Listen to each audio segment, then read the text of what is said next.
Hey guys, welcome to my new channel. Final అయితే మా పెద్దమ్మల తోటకు వచ్చానమాట. చెట్లు చూపిస్తాను రాయండి.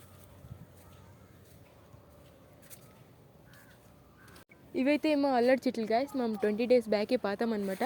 చూడండి గాయస్, ఇప్పుడైతే మంది పువ్వు అనేది వస్తుందన్నమాట. కాయలు రావడానికి స్టార్ట్ అవుతుంది అనమాట. ఒల్లడికాయలు అంటే మీకు తెలియవచ్చు. నేను పైన ఫోటో చూపిస్తాను గాయస్. ఇప్పుడైతే కాకరకాయ చెట్లు చూపిస్తాను గాయస్.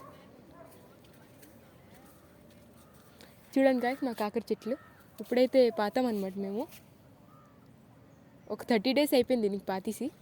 ఇప్పుడైతే మంది పూలు అనేది స్టార్ట్ అవుతున్నాయి. చూడండి గాయస్, ఎన్ని చెట్లు అయితే పాతున్నాం చూడండి గాయస్. దీన్నైతే గోంగూర చెట్లు గాయస్. చూడండి, దీన్నైతే పచ్చడి చేసుకుంటారు గాయస్. ఇంకా పప్పులోనమా వేస్తారనమాట. చూడండి గాయస్, ఎంత పెద్ద బట్టి పాతున్నాం అని. ఇవైతే మా గోంగూర చెట్లు గాయస్. చూడండి, కొంచెం దీన్నైతే తినడానికి చాలా పొలపొల ఉంటుంది గాయస్.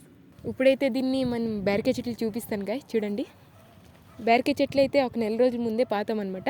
ఇప్పుడు అనేది పిందులు అనేవి స్టార్ట్ అయ్యాయి. చూడండి గాయస్, దీన్ని మిక్స్ కర్రీలో వేస్తారు గాయస్. చాలా బాగుంటుంది మిక్స్ కర్రీలో వేస్తే.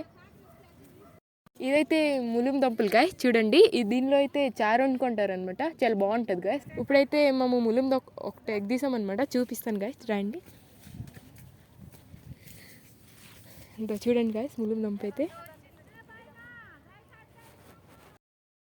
ఇప్పుడు నేను మీకు ఉల్కోడ చూపిస్తాను గాయస్, రండి. ఇదో చూడండి గాయస్, ఇదైతే ఉల్కోర అనమాట. దీన్నైతే కంజౌండ్ కొంటారు గాయస్. చూడండి, ఇదైతే కొత్తిమీర గాయస్. ఈ స్మెల్ కోసము ఇంకి కూరలో వేసుకుంటారు అనమాట. చూడండి గాయస్, ఇక్కడైతే చిన్న ఆనపకాయ ఉందన్నమాట. చూపిస్తాను మీకు, రండి. చూడండి గాయస్, చిన్న ఆనపకాయ అనమాట ఇది. ఫైనల్లీ అయితే ఇక్కడ మా అమ్మమ్మ అనేది కలిసిందనమాట. చూడండి గాయస్, హాయ్ చెప్పు, హాయ్.